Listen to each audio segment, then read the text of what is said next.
Hey everybody, welcome back to Philosophy Talks, and today we'll be diving into a hyper-specific topic in the category of morality, and something that all of us do way more than we realize, and that is judging people. Yep, all you guys know what I'm talking about, but are too scared to admit it. Even I am sometimes. That moment when someone in class says something weird, or you see an interesting fashion choice. I'm talking about these quick snap judgments. What's interesting is that we're usually way faster and way harsher to judge other people than you'd ever judge yourself. But why? Why are we so quick to assume things about other people, yet give ourselves the unlimited benefit of the doubt? Why does our brain work like this, and what does this have to do with morality? As some of you guys know, I have been researching morality for a while now, looking into how people develop their sense of right and wrong and how moral reasoning actually works. And honestly, the more and more I dive into this topic, I see it more and more in my everyday life. As a college student myself, as well as many of you guys listening to this podcast right now, I'm now seeing that people like us are kind of the perfect example of this podcast.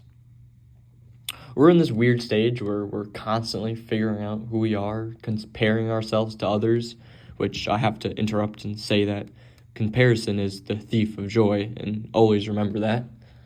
But anyways, as college students, we are navigating these new social environments almost every second of our lives, and with that comes judgment. So, in today's talk, I would like to make these strange, invisible mental habits a bit more visible, because once you actually start noticing, you are going to be shocked. And you'll never stop noticing them. And that's the point. Alright, let's get into the first segment. Why we judge so fast. So I think it's smart to build a solid foundation of the basics that we can then build off of throughout this podcast. So humans are built to make judgments quickly, literally. According to Brian Garvey, a philosopher and psychologist, in his book, The Evolution of Morality, our moral instincts come from way back, originating from early survival needs. Back then, humans were required to make almost instantaneous decisions about who was safe, dangerous, trustworthy, reliable. Garvey says that in his words that these fast moral assessments were shortcuts that kept us alive. He argues that we didn't have the time to think deeply, which provoked our brains to make immediate decisions. Isn't that interesting? But like I said earlier, that's from old caveman days, the crudes, whatnot. So is this even a thing that's true nowadays? Well, when you're walking around campus and you look at someone and think, geez, that guy looks mean. Your brain's not purposely being rude, it's just being efficient. This is exactly what our brain has evolved to do. But it's not as simple as that. There's a small twist that Garvey makes sure to point out. These instincts from caveman days are extremely outdated. They don't always fit our modern life. This is how unfair assumptions happen. Alright, moving into segment 2. So, that explains why we judge. But why do we think we're so unique and cool compared to others? I mean, why do we always get the benefit of the doubt? So let's shift gears and let's look at Mandy Palm's 2023 chapter on moral development, a book about psychology from UC Berkeley. And this is about the topic of Kohlberg, a famous psychologist. So it says in the book that people develop stronger self-awareness and more complex moral reasoning during adolescence, as some of you might know from Kohlberg's stages of moral development. And that's basically all of us right now in adolescence. Part of this development stage includes the formation of a self-story.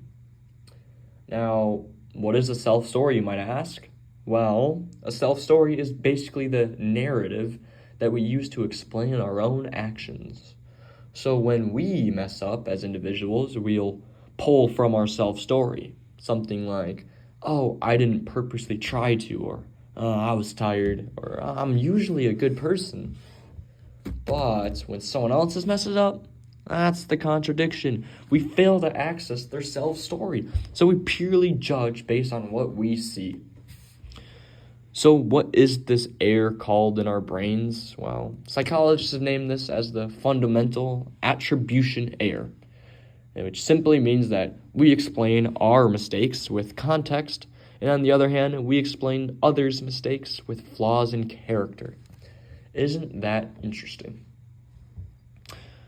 Palm's point in the book helps us understand why college especially brings this out. We are in an everyday environment where we're exposed to tons and tons of people that we don't know. Every day we're more than likely to witness the mistakes of others. Therefore, it's a lot more likely for us to judge people.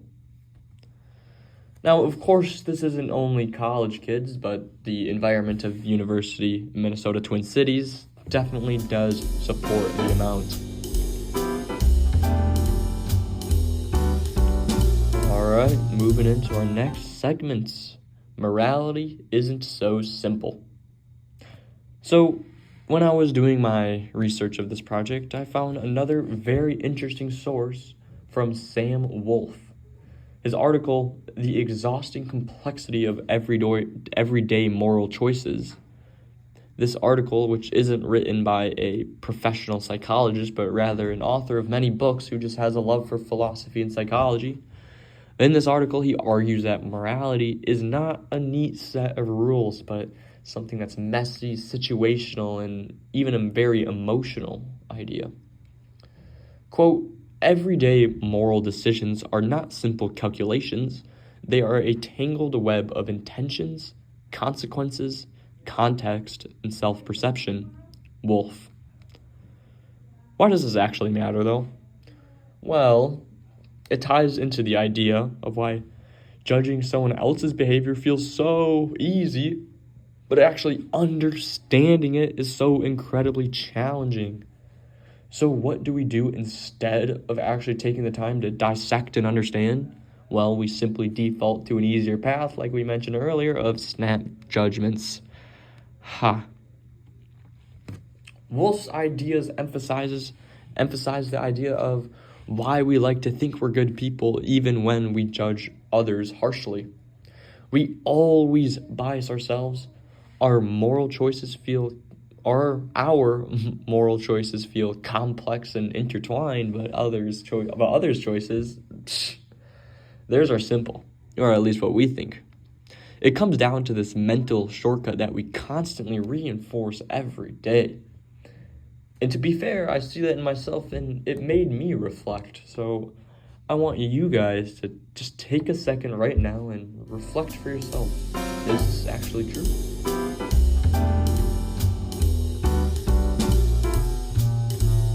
Alright, I've given you a little bit of time to think back on what happened today, but that means we're moving into our next part. Part 4. AI teaching us about human morality. Yeah, so we're going to take a bit of a shift. And when I actually heard about this, I was extremely shocked, to say the least. Miguel Larson's 2024 article about teaching morality to AI, what could this possibly even mean? What could this even be about? Really? AI and morality. I mean, come on. So I scratched it there. I was too confusing. Nah, I'm just kidding. I dug deeper.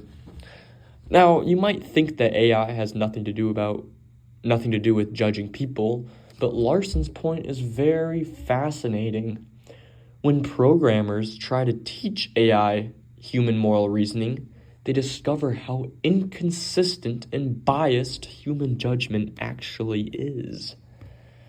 Larson's take on humans is that they, quote, rely heavily on intuition, emotional context, and imperfect information when making moral decisions. Well, doesn't that sound familiar? That's exactly what happens when we judge other people. We rely on intuition or emotion, and it's never fully informational based. If extremely advanced AI cannot imitate human morality, it says a lot about how complicated human morality really is. It also shows that our snap judgments are flawed as well. Alright, I've went on, and I could keep going on and on about philosophy and AI, but we have to bring it back. I have to get to my points. So what does all of this information mean for college students? Well, in a quick summary, Garvey tells us about our snap judgments and where they come from, and how they come from old survival instincts from way back in the caveman days. Palm shows that in our age range of adolescence, we're still developing our moral frameworks. He also touches on the idea of the personal story, which we use to give ourselves more grace, because humans are designed to be incredibly selfish and biased. It's the truth. Now, Wolff explains why real moral understanding is incredibly challenging, so we opt to take shortcuts when judging others. Finally, Larson showed us that even AI struggles because human morality is so inconsistent and so intuitive. All four of these voices, 5 including mine, point towards the same idea. We judge people harshly because it's so easy. It's like taking candy from a baby. We judge ourselves gently because we know our intentions. We use our self-story. In morality, the thing that we say should guide us is just messy and full of blind spots. So for the rest of this episode, I want you to challenge yourself to notice the judgments you make. Don't stop them, that's literally impossible, like I said, but slow down. Ask yourself, what story don't I know?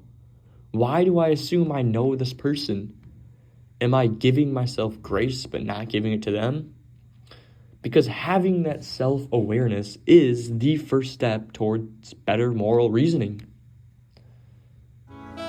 So, thank you guys for listening to another episode. And if you catch yourself judging someone, remember, you're human.